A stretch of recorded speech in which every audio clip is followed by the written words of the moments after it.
gone in and out of it throughout the last 10 years.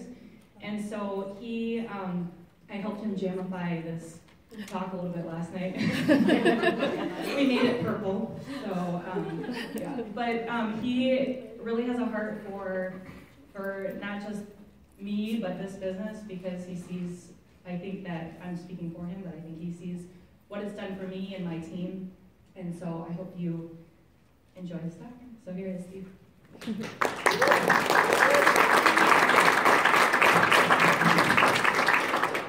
Yep. Testing? Holy smokes! Woo! How many of you have ever been through any formalized sales communication training ever before? Raise your hand. Okay. How many would you consider that communication training to be your #1 competitive advantage in a marketplace? Keep your hands up. I like it. When I speak to groups all over the world, I ask them. A quarter of the room raises their hand and then through sales training. The majority of the room raises their hand. It doesn't make a difference. But only 1 or 2 people say it's my #1 way I communicate. That's it. We're going to talk a little bit tonight about how to take some of these communication skills and be effective with them. They're skills. One of the things when I was flying across Minnesota to New York, I was trying to land this huge deal.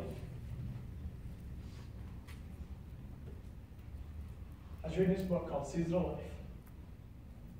And it says, are you transformational or are you transactional? I've been transactional every single minute of my life. And when I read that book, I said, it stops here. From this point on, I'm going to be transformational. And the next question is, who are you to make a difference in people's life? The next thought was, you can do this. The next thought was, your purpose in life is to help people make wise decisions with theirs. Because when I looked around, I looked at people like Evan McKenny. And I looked at her older sister and older brother in the front row here. I said, I don't have the genes. I don't have the genes like that. I look at Bill Gates. I'm not that smart. I couldn't go to Harvard and drop out. I would have loved to. Got to Harvard and dropped out, but I wasn't smart enough. I was told, you're going to go in the Marine Corps and you're going to be a highway cop. This is your destiny. This is what you're going to do. I thought you had to be born into something. So I came into direct sales and I looked at some of these leaders. I'm like, I'm not that person. I haven't had a child die. I haven't had a husband die. I haven't had a spouse die. I haven't had these things. I can't be successful. And then somebody shared with me and said, Steve, it's the skills. And these things can be taught and they can be learned. And my whole life opened up. So I want to share with you a few of those skills I'm communicating tonight. A few skills that you can take tomorrow and use. It isn't like, we're not talking stuff that just pixie dust.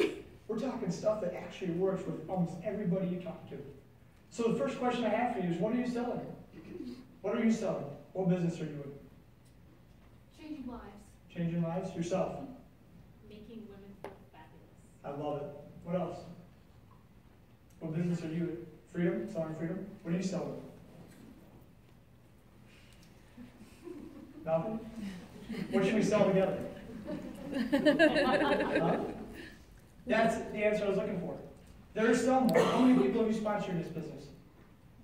One. Give her a round of applause.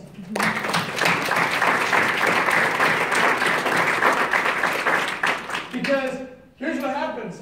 We go down here and I'm going to preface this. I don't want to go against anything that's been trained or taught by Jamberry. Okay, this is Steve Inc. talking. Okay, from my experiences. But we go out and we start yelling with a megaphone in people's faces about how they have to join Jamberry. And we start overwhelming people with all these things that they have to do.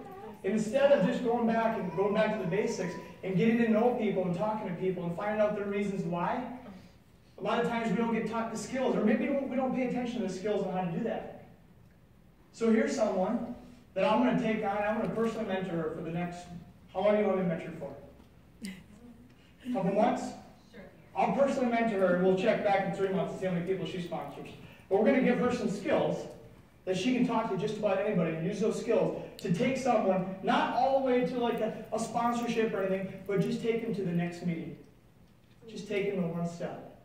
Just take them to one step. Because if I ask this young lady here, what's your name? Brianna? Brianna, would you please stand up for me? There. I just got a commitment out of her. She took an action. She had to do something. All I did is I asked one question. Would you stand up for me? And she made a decision to stand up. But here's what we do in direct sales. Sometimes we say, I got Jamberry, it's unbelievable. I got this gal, her name is Emily Gilbertson. She's amazing. She got this, come on, come join it. And then you start running like, you got to join Jamberry. You can make so much money. It's unbelievable. And you see the distance we've just created? You see this? You can't even keep up with me. Come on. It's so amazing. You don't believe it. Jamberry, awesome. You stand up. This is how your prospect feels. They feel, oh my gosh, I could never be as good looking, as wonderful as this person right here. Stop. Thank you so much.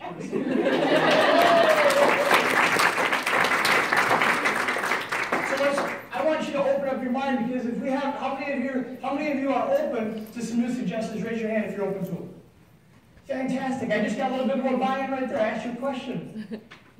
All right, so now let's exchange some ideas. This is an open forum. I don't do well with people that sit on their hands. I need you up, I need you to talk, and I need you to give me feedback, okay? So let's exchange some ideas. Everyone goes through a buying decision. There's 5 of them, actually. Science reveals this. You guys have already started making decisions about me. What was your first thought when you see me? You're wearing a suit. Sure. What was your first thought? Very well put together. Thanks. I want to talk to you. There's something negative, please. Yeah. Yeah. What's that? I'm getting a crook in my eye. You get it from internet talking? Sure. Good. Staying still. But see, we're all making decisions about me right now. This is what happens. We all go through and we make these 5 buying decisions about someone on every interaction. You're either making a positive interaction or a negative. There's no neutral. You're sliding back or you're going forward. So they're making these decisions about you. Do they like me? Do they care for me? Do they trust me? Do they respect me? Are you coming across like that? The second decision is after they like you, trust you, respect you, or something. Where's my crank at? I need you to move in the back here, please. They're asking themselves, is Jamberry, is it reputable? Is it Karen? Karen said, is this a pyramid scheme? This is the first thing they're thinking. That's a sign of ignorance. It's not stupid. They just don't know. Stupid is when they know and they do it to chide you. But when they're ignorant, they just don't know. That's just what their grandmother said. So they say stuff. And I just nod and say, yeah, absolutely. I disagree with people, yeah.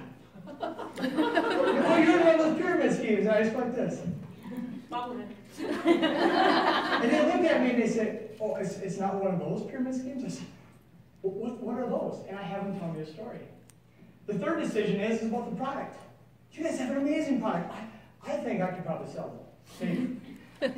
It sells itself. Let me give you a little tip. Allow the product to sell itself. Okay? Thank you. Who laughed at that? Thank you. Appreciate that. You can come sit up in the front with me. I will. Better. The fourth decision is they're making a decision in their mind. They're making this in a short amount of time. Like right now, some of you guys, when Emily got done with that incredible talk, some of you people were going, maybe I need to go home right now. And usually they do. When they see my name coming up next, they usually leave. How much time am I going to give this person before I buy into them? I know some of you aren't there yet, and I got to convince you. I got just a few more minutes. 11:30, they said I'm done. Okay? So they're making that decision. Will I take a step with you? Will I take 2 steps? Will I chase after you? Will I run with you? They're making these decisions in their mind on every interaction. This is proven by science. And then the last one is the moment of truth. How many of you have heard FMOT or ZMOT? Heard that phrase, FMOT? How many of you have heard of a soap opera? Soap operas in the 70s and 80s, what they did is Procter & Gamble advertised, and they basically did all this advertising during the soaps because they had a captive audience. And then people went to the store and they seen Tide, and they said, oh my gosh, that's Tide, I just seen that commercial. Their first moment of truth was they saw something, they recognized it, and they made a decision to like, I'm going to buy Tide. I don't know why, but I'm going to buy it. Here's what's happening. We have what's called ZMOT now, zero moment of truth. People are learning about you, they're finding out about you, they're doing all this. If I find your name, I will Google you, and I will look for you Twitter, LinkedIn, Facebook, and all the different things, and I'll do what's called ZMOT. And I'll make my 0 moment of truth, and it's usually 2:30 in the morning when all the kids get up. And I got to put them back to bed because my wife just got done working on her Jamberry business. Talk about time management. we're like 2 shifts past tonight. I'm going like this. And she's coming in. I said, who are you? What are you doing? She's like, oh, I was working on her business. I was like, go. So we're making that 0 moment of truth on our smartphones while we're waiting to pick up our kids, while we're nursing our kids, while we're doing these things. So they're going through all these decisions, and the reason I want to let you know about that is we have to be very conscientious, and I love Emily's talk when she talked about intentional. I talk to business leaders all across the country, and one day I was talking to this guy that owned a lawn mowing service, and the next minute I'm talking to the CEO of Comic Minolta, talking about a juxtaposition. It's like, oh my gosh, I had to change how I talked to him, but I had to be very intentional with the person I was talking to, both of them, because I wanted them to take 1 step with me. Not 10, not 20, I wanted them to take 1 step with me, and we're going to talk a little bit about how we do that. So how do we build great relationships? It looks a little bit like this. If you take a look at all of great relationships, it looks something like this. This is what's called a ladder of loyalty. This isn't sponsored by Jamberry. This is just Steve Inc., okay? Work with me here. At one point, they may be like maybe a lead. A lead is just data. And then it becomes prospect, someone you've talked to. And then it goes into, is there a pointer on this thing? Yes, no. Then they become maybe a client, they buy something, a supporter, advocate, partner, and we can share these slides and you can see them. But the point I want to make is sometimes you need to do that with your business. You need to map it out. Because I'm not good by, if someone tells me, let's go to Sweden, like right now, I'm like, yeah, let's go. And I'm not a planning guy. I'm like, let's just go guy. I'm like, hey, Allison, let's roll. We're going to Sweden, right? How are we going to get there? You don't know, I don't know. We'll figure it out. I can do that. But not a lot of people can. So I had to start planning things.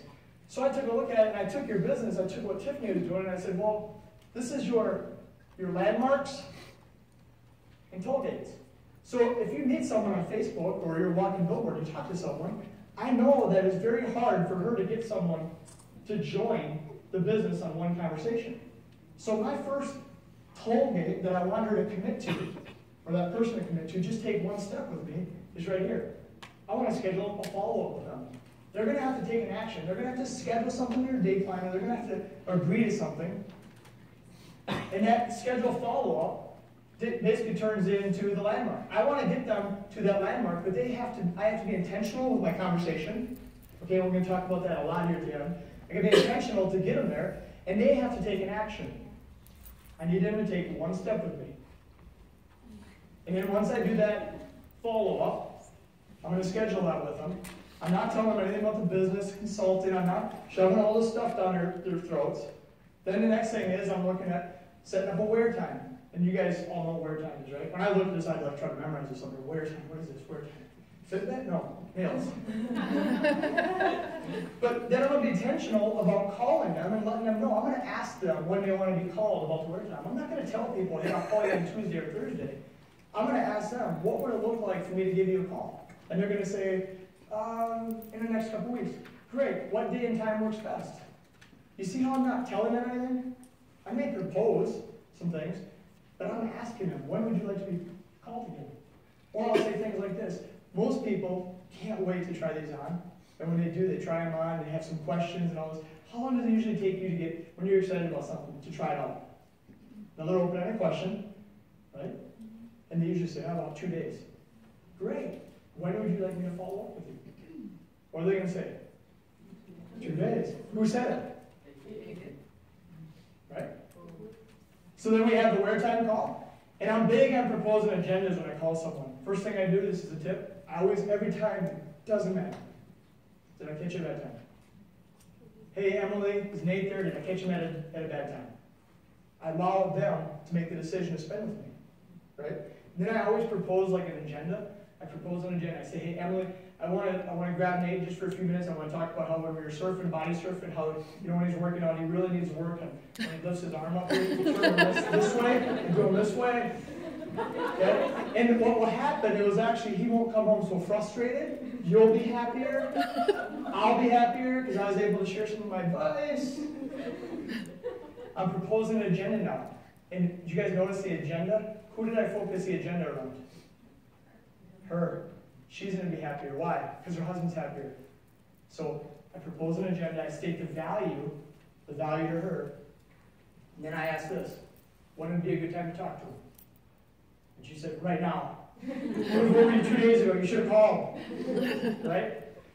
So, as we go through this, we're going to talk about that proposal agenda, state the value, check for acceptance, and each way, here's the thing, here's the trick. This is why you're going to be so successful. All you have to do is get people to take one step with you, because you know where you're taking them. So it looks a little bit like this. I'd like for you to check out our website, and when you check out the website, I think there's going to be some things that you really like about there. You know, from some of the things you mentioned, there's going to be a few things that you really like that pertain to you and sponsoring more people. If you don't mind, would you give me some times that work best for you to talk in the future? Absolutely. Sure. What days work best? Wednesdays and Thursdays. Wednesdays or Thursdays. She just took a step with me. Give her a hand again. Amazing. No one ever comes. Tonight, you guys, I love you guys. Can I come back next week? So that's it. It's just one step. How many of you just had an aha moment? Raise your hand. Most of you guys already knew this? Good, we're going to dive in a little bit deeper. You ready? Looks a little bit like this, huh? Buy, host, join. We're trying to get those every step of the way. Now here's the thing. If an Emily Petty comes along and hits you over the head and says, hello, I don't need a follow-up call, I don't need a wear time, I've been researching your business 6 days out of the last 7. I'm ready to join. I found out that you're from Texas and you got this southern drawl. And I want to join and I want you to personally mentor me. Are you going to painfully schedule all these meetings and walk me through that? No. But what you are going to do is you're going to ask for permission to ask a few questions. That's great that you've been searching me, but if you don't mind, I'd like to take a few quick minutes and ask you a few quick questions to better understand where you're coming from so I can help you out in the future. How does that sound? I turned what she said into me. She's ready to go. Most of us would like dive over the seat, get her sign a contract. I turned it around on her and I said, if you're going to be mentioned by me, you're going to play by my rules. Change it. I flipped the script. Okay? So if someone's ready, sign them up. I host join. Here's how I look at all conversations. My house, your house. How many of you have a home or an apartment you live in right now? Where's your bathroom at? Do you have to draw me up? Do you have to draw a map for where your bathroom's at? No. What if someone comes over your house? Do you have to draw a map? No. Do you have to tell them where it's at? No. If a stranger comes in your house, do you have to tell them? No. What about when you go to someone else's house? Do they have a bathroom? Hopefully. Do they have? Exactly. Hopefully. Do they have trash? Trash filter. Do you know where it is usually when it's hidden in some of these houses? You have to ask questions, right? So here's the thing. You know your house. I mean, some of you have kids, and you guys know where those Legos are. You guys like get up in the middle of the night, you go like this. You just step here, step on that Lego, it's dark. You're doing this. None of you guys do that? Should you not do that?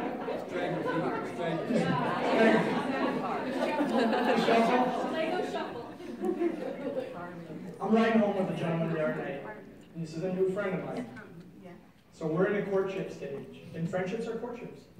I met him one other time. I told Tiffany is really excited about meeting this new man. Really excited about his Division I wrestler. He's just an intense individual. And we're talking to him, and I asked him. I said, "Why did you move to Minnesota? What's your background and stuff?" When he was 6 years old, his dad was murdered. When he was 7 years, or right before he turned 6, his mom died of HIV.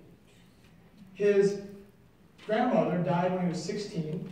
I think it's called emancipation, where you take your own name. Smart audience.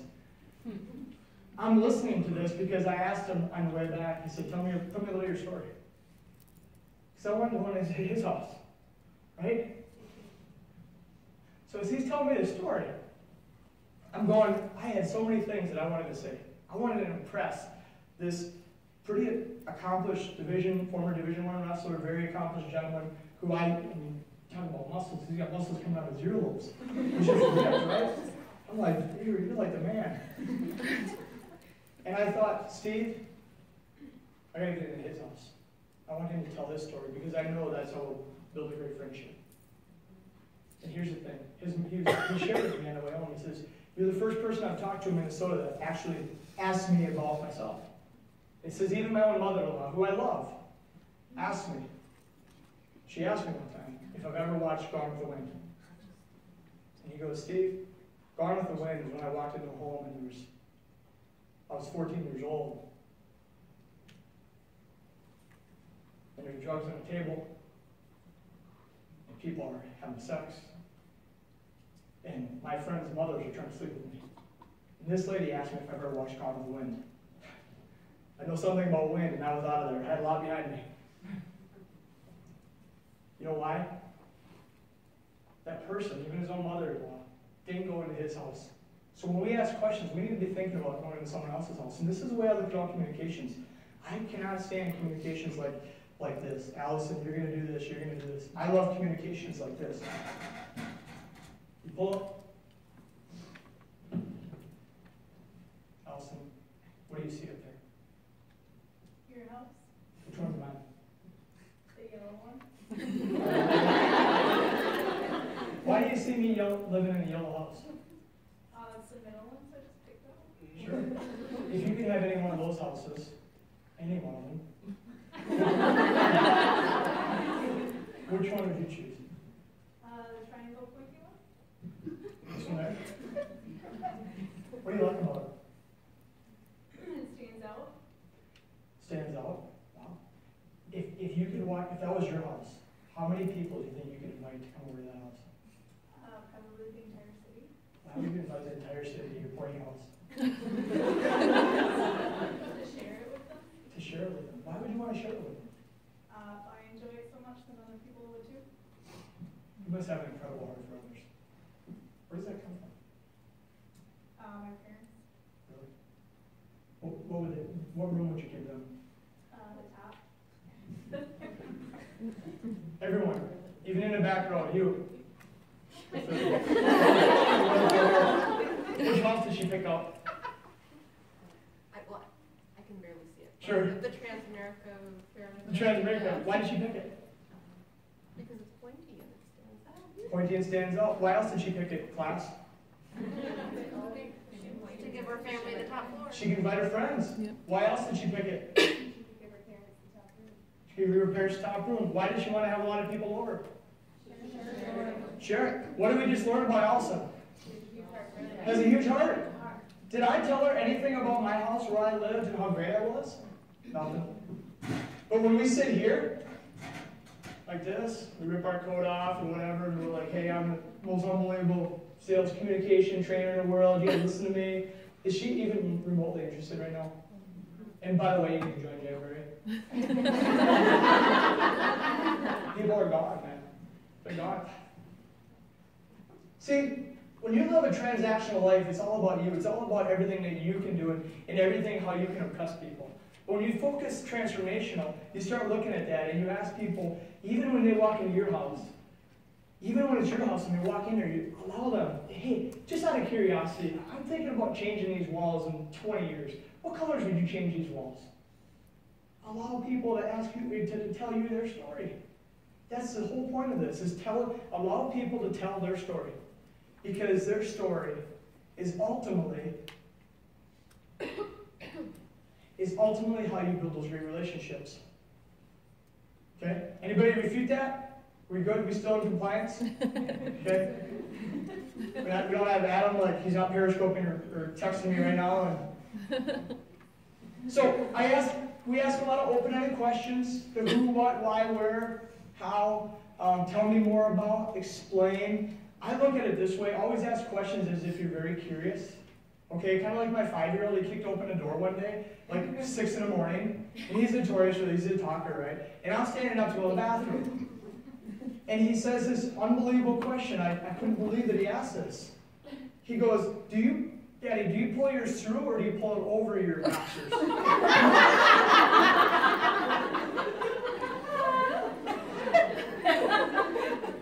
See, he asked the question as a 5-year-old because he's curious. Right? But you know what we do? We can go and tell people how they should be. Oh, you pull yours through? Here's why you need to pull it over. I just sat there stunned. And then I had to get in the shower and wash my whole entire body because I peed all over myself.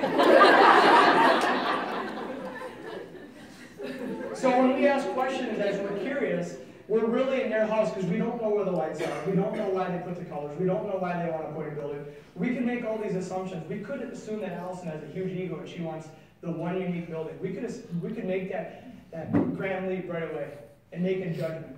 But we don't ask questions to make judgments. We only ask questions to listen. And the reason we listen is because we want to understand. And then when we understand something, then we can truly support something. We can support their whys, their reasons, because it's not about us. Trust me, it's not fun being about you. I'm still working on it. So another way, this is just another skill. It's called the give and get. You tell a little bit of a story, because sometimes when they just don't know how to answer. Like when I ask you a question, you really don't know how to answer, you turn 3 shades of red. I mean, we're maybe looking for a new color like that. Right? Like called the embarrassed color. Maybe shattered embarrassed. Let's come up with that. You ever feel like this? Thank you. Someone laughed. You can come on up front too. We're going to collect all these fans. We have to give them a little bit. We have to tell a little bit of a story, just enough. And then when we get done with the story, we ask them a question. Something like this. We tell them a little story. Say, I found that a lot of people are just busy. They're going from their job, home, cooking, cleaning, wake up, alarm clock, smash the alarm clock, try to take a shower, get the coffee going, all that. And I found some people just want something else. Where do you see yourself in a few years? So I told a little bit of a story. Then I asked, where do you see yourself in 5 years? Did I really sell anything? No. I'm just asking her story. So you give a little bit of information to get a little bit. Sound like fun? So when you're worried about how to talk to a stranger, compliment. Find little things. Karen's right on it. Incredible what she was talking about here. Find a way to compliment them. And I love that denim jacket. Tell me about it. How many denim jackets do you have? Just one. Why do you like that one so much? I worked for my first solo as the instructional that I sang for a concert. Wow. Give her a round of applause. Great singer. I thought it was you that had the good voice, but it was actually you. Oh my gosh. Amazing. Did you guys, I heard him when I stood up here. Like, whoa, there's some talent in this room. Love it. Ask people, where'd you get that? Just out of curiosity, out of those colors, why'd you choose that one today? Are you feeling spunky? What was it? Just have a little bit of enthusiasm. Because you're nervous and your mouth is dry and you're not exactly sure what to say. So find something about them to compliment them, just like what Karen mentioned. Okay? So you give a little bit and then you ask the question. So I want to talk to you a little bit about the reasons why. And here's the thing is when we can find someone's why, and then when you can get to the point where you can make them cry. Like exactly. Some of you know where I'm going with this. People have certain reasons for doing things. Okay? Some people are just trying to get out of a crack house to run away from one of their friends' mothers. That's their vision. So when we come aside them like this, if we sit next to them, we're beside them, and we're meeting them where they're at. Because being a stay-home, husband home, bodybuilding, all that, a lot of you may not be able to relate to that, and that's okay. Some of you, that really motivates you. But I tell you what, I watched these leaders when I was in Maui. I watched Nate debate, he grabbed a board, a $20 bogey board, and he grabbed it, and he's like, it was like $40. He's like, $40. Because he knew the math in his head. He's like, no, I'm not going to do that. He could probably afford the whole lot. He chose not to, because there wasn't a value there. And then I watched them both schedule a scuba trip. And then they canceled it to spend time with their downline. They're selfless leaders. They meet people where they're at. So this whole time I'm sitting there in Maui, I am watching everyone, how they interact with people. I watched Emily Gilbertson talk to a lady from Texas? She was in a wheelchair? Oh, yeah, New Mexico. New Mexico. Her husband died 8 years ago. I watched Emily serve this lady everywhere she went. Every time I looked around, Emily was by her, helping her. I watched Kelsey and her husband, everywhere they had a chance to be around their downline and be around them and just spend time with them and laugh at their silly jokes, because I had a lot of stupid jokes and she still laughed. We put up with it. They met us where we were. Maui, you could have done anything with your money. But that's the type of leaders you have in this room. And that's where you start meeting people where they're at, and you find out what their reasons why are. And the thing is you want to get down, you want to find out at least 3 reasons why. Because the first 2 that they're going to give you, the reasons why, are generally ones just to get you off their back. And then when you really get to know them, and you listen to them, usually, like here, like when you've gotten to know someone and you've built that relationship more, you'll get more of those whys out, because you're not going to get them all in one conversation. You may get one like right here, but really you're going to get more down here and down here, and you're going to get more, and those whys change. But once you get to 3, then you really got their real reasons why. This is what it looks like. So we get into the 3 reasons why, right? So Karen already stole the thunder. She already got the reasons why, so I love that.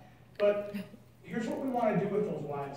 We want to be intentional about writing people's whys down, whatever they are. If it's fleeing the 14-year-old, the mother of his friends, if it's someone who just wants an extra $100 a month, that's their why, write it down. And collect those. Collect them all. Because here's what we're going to do. As we continue to build these relationships with intentionality, we're going to help them prioritize those reasons. Okay? We need to help walk people through their visions, their goals, their whys. And that's why you guys are all here tonight. You've made a decision to come here and get better. And I think part of one of your reasons why is to help others.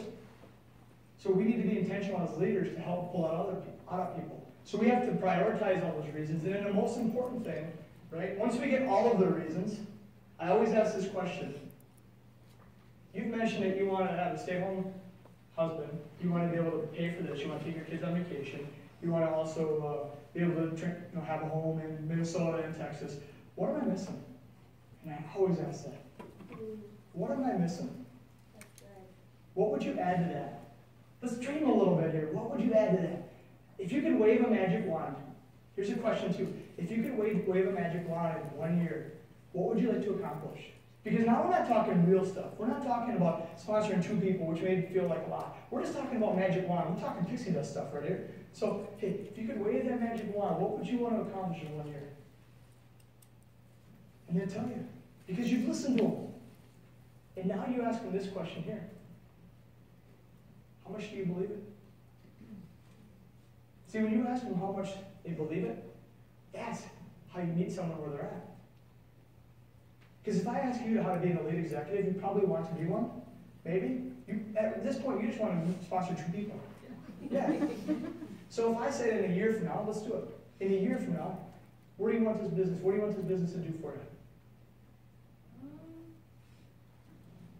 I think year from now, team manager. Sure. I love it. She wants to be a team manager.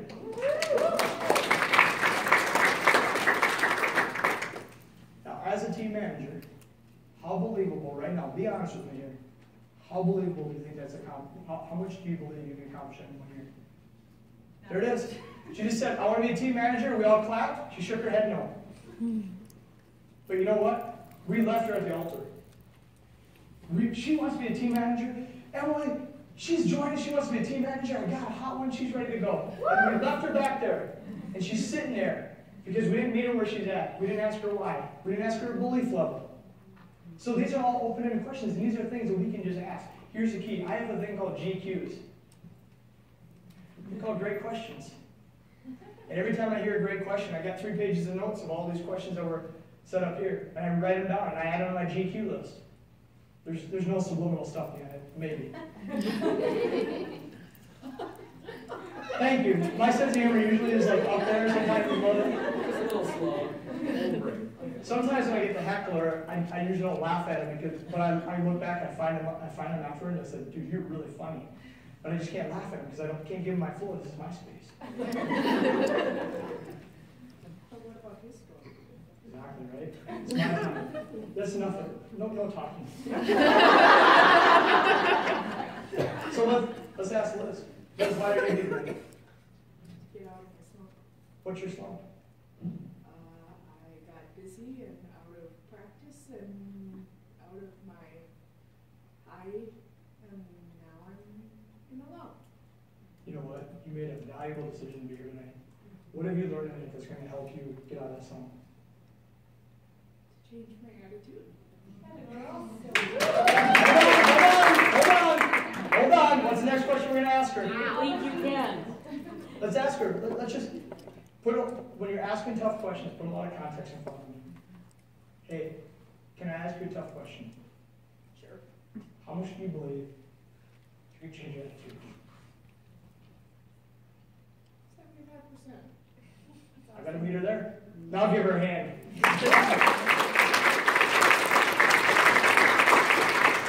It's about meeting people where they're at. Then we pull the chair up next to her and we say, all right, what do I got to do to help you get that 25%?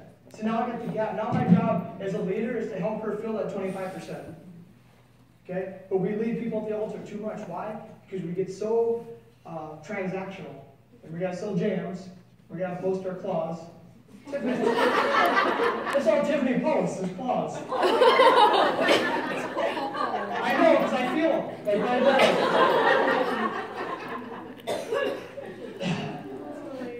See, the reason I get to stand up here and make you guys laugh at me, not with me, is that she allowed me this platform. She said a few years ago, she's like, Steve, you've done all these things for other, really, she didn't realize how transactional I was as I told her. You've done all these things, and what you really need to do is get into speaking and helping and mentoring people. So she took a significant back step, had to work a couple extra months and put in a lot of extra time so I could do it. Because I had to take a serious windfall to go to a training company and speak, to have a platform to talk to a lot of people. Right? So if anybody deserves a round of applause, it's her for what she's doing.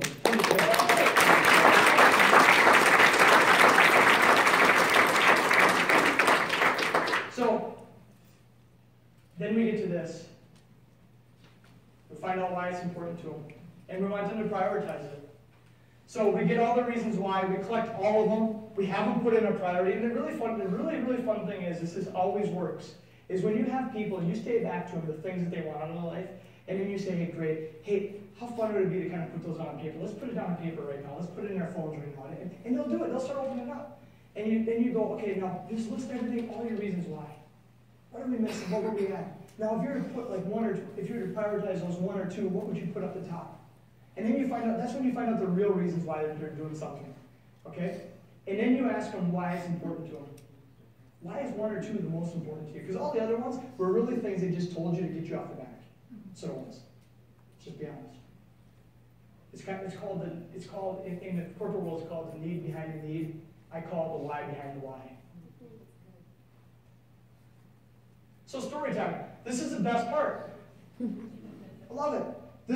Once you've asked all those questions and you got everyone's reasons why they're doing something, then you finally get to tell your story. Okay? You found out all the reasons they get to do something. Now, when you take a look at this, Alexandria, I love that name by the way. When you think of this, what is this movie called again? Wizard of Oz? What's this movie mean to you? Childhood. What's it mean to you, Jenny? Adventure. Dawn? Sure. What about those childhood memories that you want to remember and think about all the time? What are they? Yeah. What are a couple? Every year when the Wizard of Oz came on TV, my mom lined us kids all up in front of the TV, and we sat and watched it. Wow. So was it really the movie, or was it the experience of sitting? Now I'm giving right now. Was it really the movie, or was it the experience of sitting with your friend or your family and your mom having you, kind of a family night? What was it? What were the things that you cherished the most? At the time, probably the movie, but now, obviously, family. You see how I gave her a little bit to work with? Instead of peppering her with all these questions and she feels like an interrogation, I kind of lead her into a story. It's called setting context around the question. So we build context around it and we ask the tough questions, especially when you're talking about major decisions, money, decisions with their spouses. You got to put context around it. You got to tell them most people and massage it a little bit and then ask them personal questions. So I'll tell you a little story here. My daughter was in this play. And the Tin Man, what's he looking for? His heart. So during the play, this little 9-year-old little boy, he's singing this nice little tune about his heart, and he wants to give his heart to a munchkin and all this. And at the very end, my daughter's a munchkin, and she gets to go up and give him a hug. It's really cute. I'm like, I filmed the whole stupid thing, and I didn't film that part. I was like, Dumb dad of the year, right? We're driving and I'm back in the minivan. And I used to have this nice convertible M3. Then I got transformational and got a minivan. I don't know how that works. And I'm sitting in the very back of my daughter and I said, what did you like most about the play tonight? Because I always ask her these questions. What did you like most about? What did you learn? All these open-ended questions that get to talk. And she goes, hey Dad, you know the Tin Man story? I was like, yeah, One of the Heart. You know who that song is about? I was like, I don't know, but One of the Heart. It's about me.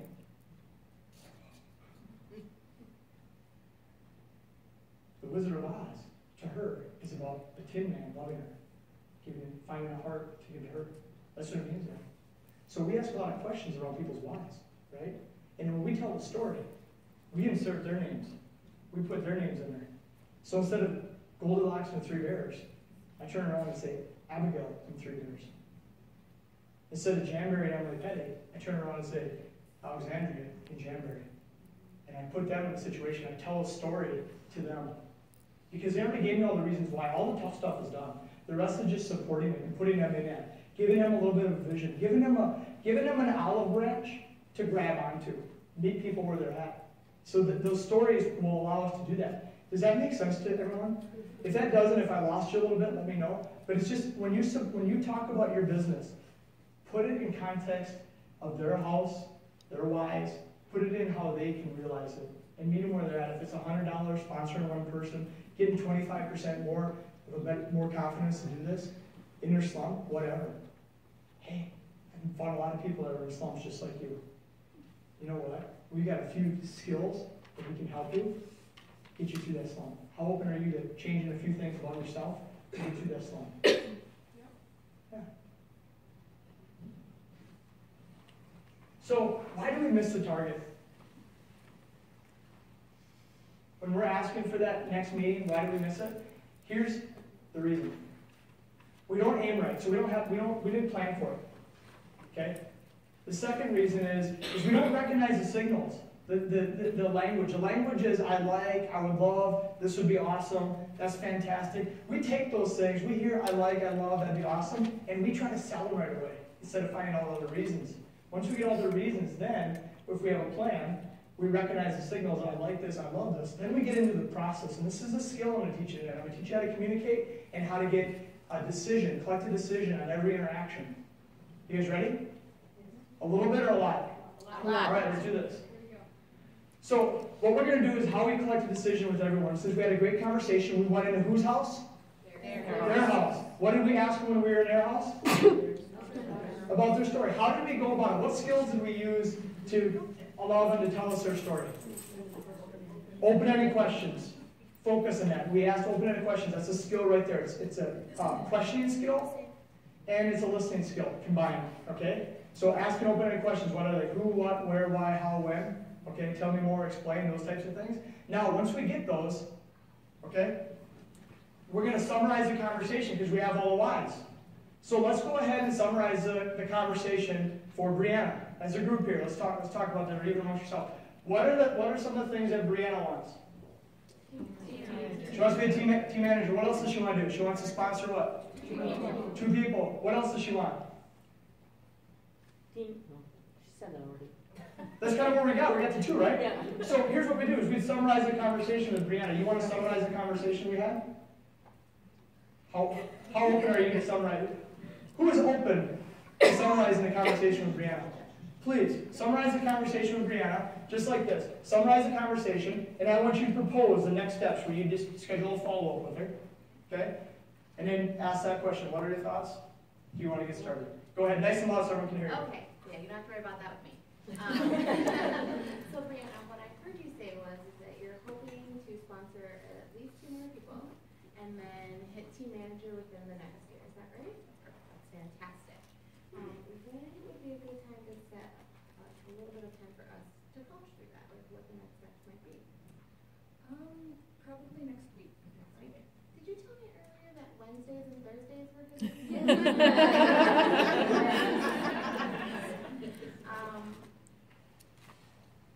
I might need some help.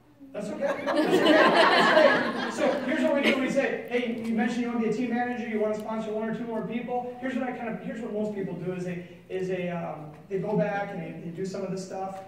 You know, whether it's, let's just say it's where they go ahead and they try the product. Well, you're at the team manager, you want to get the team manager, so this is more of a coaching situation. So here's what we're going to do. You mentioned you want to be a team manager. You also want to help, sponsor people at kind of a rapid rate. You get some areas that you want to get your belief up there to hit that team manager. What I propose we do is we find a time in the next, in the next couple of weeks, whatever works for your schedule, to just try to find some time to focus on you. And I think when we focus on you, we find out some of those things that are maybe limiting the success, and they're probably just like 1 or 2 little things. We can help you work through that. How open would you be to learning more about ways to break through that? Great. So I just asked her what her thoughts were. And I said, what day works best? And she tells me, what day works best? Wednesdays or Thursdays? Give me more specific time. What do you got? Thursdays after 4. Thursdays after 4. We're done. So now we've gotten skills. We're just going to summarize. So here's what I want you to do. You're going to take just 2 minutes here. You're going to ask someone next to you a couple of reasons why. And the person that's playing with you, you're going to give them the reasons why you're in business. And then you're going to summarize the conversation with them. You're going to ask them what are their thoughts and what are the next steps. This is a cheat board. I gave you an example right here. Thanks for chatting with me. I love how you want to help. So use this, and let's just take, what do we got? About 3 minutes to work on it? All right, this is where, it's not role playing. This is one ask questions, the other one answer. So it's not a role play. So turn to your partner right now and work through this.